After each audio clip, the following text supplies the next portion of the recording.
अगर किसी को अरसा दराज से बहुत ज़्यादा प्यास लगने की तकलीफ़ हो, बीमारी की वो शक्ल हो और उस वजह से उसे बार बार पानी पीने की तलब होती हो,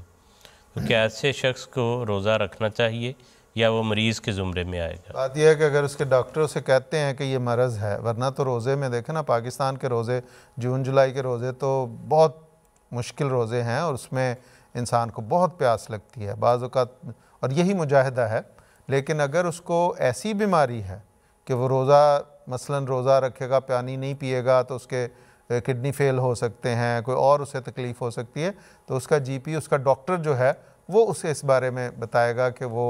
पानी उसके लिए ज़रूरी है, इतने घंटे वो पानी अगर नहीं पिएगा तो वो उसके लिए वो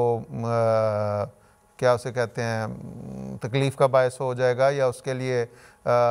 एक दायमी मरज़ का बायस हो जाएगा, तो वो मरीज़ के ज़ुमरे में आता है, उसे रोज़े नहीं रखने चाहिए। लेकिन अगर सिर्फ़ उसे प्यास लगती है और आदत है, बाज़ लोगों को आदत होती है कुछ कुछ मिनट के बाद वो घूंट भरते हैं, लेकिन उन्हें वैसे कोई बीमारी नहीं होती, लेकिन अगर ना भरें तो ना पिएँ वो पानी तो उनके लिए मुश्किल होता है, तो रोज़ा तो है ही मुश्किल करना। जी ठीक है, जज़ाकल्लाह।